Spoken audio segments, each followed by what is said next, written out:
नमस्कार दोस्तों, मैं अमित आप सभी लोगों का आपके अपने चैनल अमित जीएस सेंटर में बहुत बहुत स्वागत है। दोस्तों, आज के इस वीडियो में हम लोग जीके जीएस के अति महत्वपूर्ण प्रश्नों का ये प्रैक्टिस सेट करने जा रहे हैं। तो आप लोग इस वीडियो में पूरा टाइम बने रहिएगा और सारे के सारे प्रश्नों को अटेम्प्ट कीजिएगा और लास्ट में मुझे बताइएगा काउंट करके कि कितने क्वेश्चंस आपके सही हुए। ठीक है, तो चलिए शुरू करते हैं। शुरू करने से पहले मेरी आपसे रिक्वेस्ट है कि चैनल पे अगर आप लोग पहली बार हैं तो चैनल को सब्सक्राइब जरूर कर लीजिएगा और साथ ही नोटिफिकेशन बेल को भी प्रेस कर दीजिएगा। तो चलिए शुरू करते हैं। पहला प्रश्न है, खाद्यान्नों की कृषि सर्वप्रथम कब प्रारंभ हुई थी?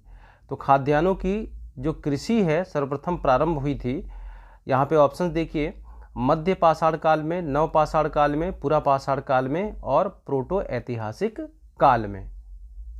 तो बताइए दोस्तों, इसका सही उत्तर क्या होगा?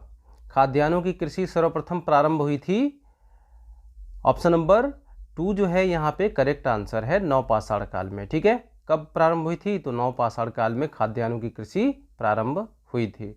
अगला प्रश्न है, भारत में मानव का सर्वप्रथम साक्ष्य कहाँ से मिलता है? भारत में मानव का सर्वप्रथम साक्ष्य कहाँ से मिलता है? ऑप्शन है नीलगिरी पहाड़ियाँ, नर्मदा घाटी, शिवालिक पहाड़ियाँ, नल्लमाला पहाड़ियाँ। सही उत्तर क्या है दोस्तों? आप लोग कमेंट में ज़रूर बताइएगा। बहुत ही शानदार प्रश्नों के साथ इस वीडियो में आया हूँ, तो आप लोग इस वीडियो को पूरा ज़रूर देखिएगा और लाइक करके हमें मोटिवेट ज़रूर कीजिएगा। तो चलिए, इसका सही उत्तर क्या है फटाफट करके कमेंट में बता दीजिए। भारत में मानव का सर्वप्रथम साक्ष्य कहाँ से मिलता है? अगर आपका उत्तर ऑप्शन नंबर 2 है तो बिल्कुल सही आंसर है, नर्मदा घाटी से मिलता है। नर्मदा घाटी मध्य प्रदेश से भारत में मानव का सर्वप्रथम साक्ष्य मिलता है। ठीक है, अगला प्रश्न है, उल्का मेट्योर है, उल्का क्या है बताइए? तीव्र गति से चलता तारा, बाह्य अंतरिक्ष से पृथ्वी के वायुमंडल में प्रविष्ट हुए द्रव्य का अंश, तारामंडल का भाग, पुच्छहीन धूमकेतु। तो उल्का क्या है बताइए दोस्तों? चलिए मैं ही आपको बता देता हूं। अगर आप लोग ऑप्शन नंबर 2 के साथ में है तो बिल्कुल करेक्ट आंसर है, बाह्य अंतरिक्ष से पृथ्वी के वायुमंडल में प्रविष्ट हुए द्रव्य का अंश है उल्का। ठीक है, उल्का पिंड जिसे कहते हैं। ये क्या होता है? बाहरी अंतरिक्ष से कोई द्रव्य आता है, कोई पदार्थ या कोई वस्तु टाइप में कोई चीज़ आती है और जैसे ही हमारे पृथ्वी के वायुमंडल में प्रवेश करती है तो वो वायु के घर्षण से जल उठती है। ठीक है, उसे ही हम क्या कहते हैं? उल्का कहते हैं। ठीक है, चलिए अगला प्रश्न देखते हैं। निम्नलिखित में से कौन सा एक तारा पृथ्वी के सर्वाधिक समीप है? निम्नलिखित में से कौन सा एक तारा पृथ्वी के सर्वाधिक समीप है? ध्रुव तारा, सूर्य, लुब्धक, उल्का सेंचुरी। अल्का सेंचुरी। ठीक है, सॉरी अल्का नहीं है, अल्फा है, अल्फा सेंचुरी है। बताइए सही उत्तर क्या होगा इसका? निम्नलिखित में से कौन सा तारा पृथ्वी के सर्वाधिक समीप है? बताइए। अगर आप लोग उत्तर नंबर 2 के साथ में यानी कि ऑप्शन नंबर 2 के साथ में तो बिल्कुल करेक्ट आंसर है। सूर्य जो है एक तारा है जो कि पृथ्वी के सर्वाधिक समीप है। कितना दूर है पृथ्वी के? तो 149.6 मिलियन किलोमीटर दूर। ठीक है, 6 मिलियन किलोमीटर दूर हमारे पृथ्वी से ये सूर्य जो है स्थित है। ठीक है, जो कि जितने भी तारे हैं सबसे नज़दीक है, इसीलिए सबसे बड़ा भी दिखता है। ठीक है, ये तारा इसीलिए सबसे बड़ा भी दिखता है। चलिए अगला प्रश्न देखते हैं। भूमध्य रेखा निम्नलिखित में से किस देश से होकर नहीं गुजरती है? बताइए दोस्तों, भूमध्य रेखा इनमें से किन देशों से होकर नहीं गुजरती है? ऑप्शन है मैक्सिको, केन्या, इंडोनेशिया और ब्राज़ील। बताइए इसका सही उत्तर क्या होगा? जिन भी दोस्तों को पता हो वो लोग कमेंट जरूर करके बताइएगा। क्वेश्चंस अच्छे लगे और वीडियो अच्छी लगे तो वीडियो को लाइक ज़रूर कर दीजिएगा। ठीक है, और दोस्तों में शेयर भी कीजिएगा। चलिए इसका उत्तर जान लेते हैं। भूमध्य रेखा निम्नलिखित में से किस देश से होकर नहीं गुजरती है? इसका राइट आंसर है मैक्सिको से होकर नहीं गुजरती है। ठीक है, भूमध्य रेखा क्या है? भूमध्य रेखा एक काल्पनिक रेखा है जो दोनों ध्रुवों, पृथ्वी के दोनों ध्रुवों, उत्तरी और दक्षिणी ध्रुवों के ठीक बीचों बीच खींची जाती है। ठीक है, तो उसको बोलते हैं भूमध्य रेखा, जो कि मेक्सिको जो देश है उससे होकर नहीं गुजरती है। अगला प्रश्न है, सूर्य से पृथ्वी को प्राप्त उष्मीय, या सॉरी यहाँ पे उसमें लिखा हुआ है, यहाँ पे क्या होगा, उष्मा होगा। ठीक है, क्या होगा, उष्मा। तो सूर्य से पृथ्वी को प्राप्त ऊष्मा को क्या कहा जाता है? अवरक्त ऊष्मा, ताप विकिरण, आतप, सौर विकिरण। बताइए सही उत्तर क्या होगा? तो सही उत्तर है दोस्तों, सूर्य से प्राप्त ऊष्मा को सौर विकिरण कहते हैं। ऑप्शन नंबर 4 जो है यहाँ पे करेक्ट आंसर है। ठीक है, अगला प्रश्न देख लेते हैं। प्रश्न है, गर्म रेगिस्तान में तथा उनके चारों ओर पवन धूल से बनने वाली मृदा को क्या कहा जाता है? ऑप्शन है पांसु मृदा, दुमटी मृदा, बलुई मृदा और लोएस मृदा। सही उत्तर क्या होगा दोस्तों? अगर आप ऑप्शन नंबर 4 के साथ में, तो बिल्कुल सही आंसर है, लोएस मृदा कहा जाता है।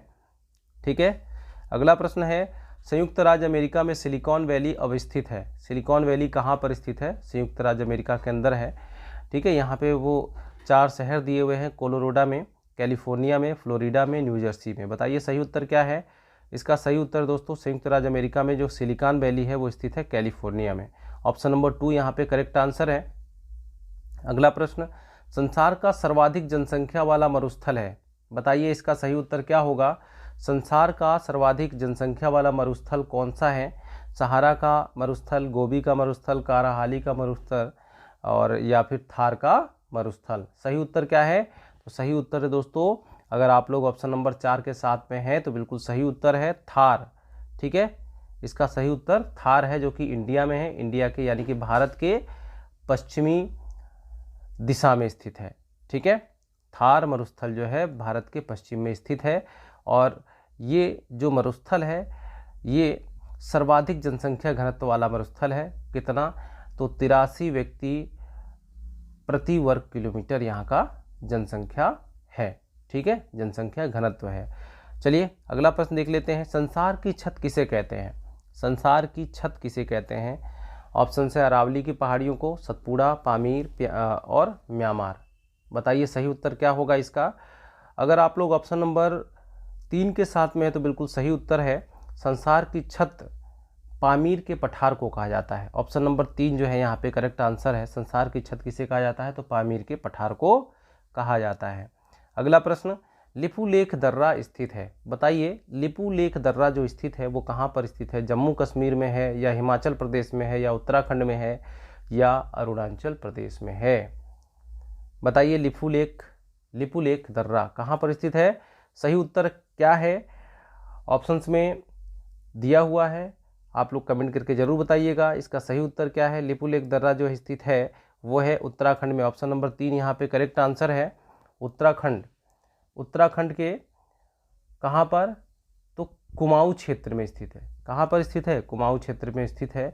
और ये जो लिपुलेख दर्रा है, मानसरोवर को जब जाते हैं तो इसी दर्रा से होकर गुजरते हैं। ठीक है, चलिए संविधान का प्रारूप पूरा हुआ था। संविधान का प्रारूप जो है पूरा कब हुआ था, यानी कि संविधान को किस दिन अंगीकार किया गया था संविधान के द्वारा?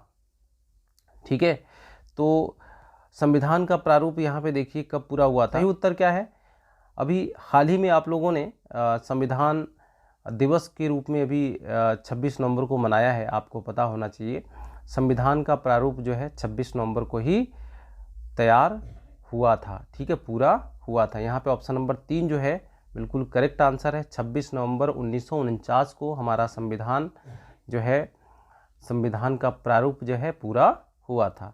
अगला प्रश्न है, भारतीय संविधान की प्रारूप समिति के अध्यक्ष कौन थे? Doctor BR Ambedkar, doctor Rajendra Prasad, JB Kripalani, Pandit Jawaharlal Nehru. तो भारतीय संविधान के प्रारूप समिति के अध्यक्ष कौन थे? अगर आप ऑप्शन नंबर A के साथ में तो बिल्कुल करेक्ट आंसर है, डॉक्टर BR अम्बेडकर यहाँ पे करेक्ट आंसर है। ओके, भारतीय संविधान की प्रारूप समिति के अध्यक्ष थे। बहुत ही इंपॉर्टेंट प्रश्न है। अगला प्रश्न देख लेते हैं, दोहरी नागरिकता निम्नलिखित में से किसकी विशेषता है? ऑप्शंस हैं एकात्मक सरकार, संघीय सरकार, संसदीय सरकार, राष्ट्रपति शासित सरकार। देखिए हमारा भारत भी जो है संघीय सरकार है, लेकिन यहाँ पे दोहरी नागरिकता नहीं पाई जाती है। ठीक है, दोहरी नागरिकता निम्नलिखित में से किसकी विशेषता है? तो संघीय सरकार की विशेषता है, लेकिन हमारे देश में नहीं पाई जाती है। ये दोहरी नागरिकता जो है संयुक्त राज्य अमेरिका में है। ठीक है, अमेरिका में जो है दोहरी नागरिकता की जो सरकार है, संघीय सरकार है, वो पाई जाती है, वहाँ की ये विशेषता है। अगला प्रश्न है मौलिक अधिकार किसके संविधान से गृहीत किए गए हैं। मौलिक अधिकार दोस्तों कहाँ से लिया गया है, तो मौलिक अधिकार कहाँ से लिया गया है कमेंट करके बताइएगा। फिलहाल मैं आपको बता देता हूँ, अगर आप ऑप्शन नंबर 3 के साथ में हैं तो बिल्कुल सही आंसर है ऑप्शन नंबर 3। यहाँ पर अमेरिका से लिया गया है, अमेरिका के संविधान से लिया गया है मौलिक अधिकार। और मौलिक कर्तव्य किस देश से लिया गया है, तो मौलिक कर्तव्य लिया गया है दोस्तों रूस से। तो चलिए अगला प्रश्न देख लेते हैं। मौलिक अधिकार निलंबित किया जा सकता है किसके द्वारा, विधि मंत्री द्वारा, राष्ट्रपति द्वारा, प्रधानमंत्री द्वारा, राज्यपाल द्वारा। तो मौलिक अधिकार निलंबित किया जा सकता है किसके द्वारा, राष्ट्रपति के द्वारा किया जा सकता है। ठीक है, जब राष्ट्रपति शासन लगता है, जब कोई आपातकाल स्थिति आती है उस समय। अगला प्रश्न है भारत के राष्ट्रपति पद के लिए या भारत के राष्ट्रपति को उसके पद की जो शपथ है वो कौन दिलाता है। यहाँ पे क्वेश्चन थोड़ा सा गलत लिखा हुआ है, मिसप्रिंट हो गया है। तो भारत के राष्ट्रपति को शपथ कौन दिलाता है, ऐसा कह सकते हैं भारत के मुख्य न्यायाधीश या भारत के गवर्नर जनरल, भारत के प्रधानमंत्री या भारत के उपराष्ट्रपति। बताइए इसका सही उत्तर क्या है। तो इसका सही उत्तर है दोस्तों भारत के न्यायाधीश, मुख्य न्यायाधीश, न्यायाधीश नहीं मुख्य न्यायाधीश जो है भारत के राष्ट्रपति को शपथ दिलाते हैं अनुच्छेद 60 के आधार पर। ठीक है, अगला प्रश्न है भारत में बचत और पूंजी निर्माण की ऊंची दर होते हुए भी वृद्धि दर कम होने का क्या कारण है। ठीक है, तो यहाँ पे जो करेक्ट आंसर है वो है ऑप्शन नंबर 4, ऊंचा पूंजी उत्पाद अनुपात। ठीक है, अगला प्रश्न है बैंकिंग प्रणाली का मुख्य कार्य क्या है। बैंकिंग प्रणाली जो होती है उसका मुख्य कार्य क्या होता है। ऑप्शन देख लीजिए, जमा स्वीकार करना और ऋण प्रदान करना, जमाएं और आर्थिक सहायता स्वीकार करना, जमाएं स्वीकार करना, ऋण अथवा आर्थिक सहायता प्रदान करना, इनमें से कोई नहीं। सही उत्तर क्या होगा, तो सही उत्तर है ऑप्शन नंबर 1, जमा स्वीकार करना और ऋण प्रदान करना। ठीक है, ऑप्शन नंबर 1 यहाँ पे करेक्ट आंसर है, बैंकिंग प्रणाली का मुख्य कार्य है। आज का जो लास्ट प्रश्न देखते हैं वो है निम्नलिखित में से कौन भारत के सभी एटीएमओ को जोड़ता कौन है। तो भारत बैंक एसोसिएशन जोड़ता है, या राष्ट्रीय प्रतिभूति निक्षेप लिमिटेड जोड़ता है, या फिर भारतीय राष्ट्रीय भुगतान निगम जोड़ता है, या फिर भारतीय रिजर्व बैंक जोड़ता है। सही उत्तर क्या होगा, तो सही उत्तर है दोस्तों भारतीय राष्ट्रीय भुगतान निगम जोड़ता है, जिसको हम बोलते हैं national payment corporation of India. Option number 3 यहाँ पर करेक्ट आंसर है। दोस्तों उम्मीद करता हूँ कि ये वीडियो आपको पसंद आई होगी। वीडियो पसंद आई तो वीडियो को लाइक ज़रूर कर दीजिएगा, चैनल को सब्सक्राइब कर लीजिएगा। तो चलिए मिलते हैं अगले वीडियो में, तब तक के लिए बाय बाय, टेक केयर।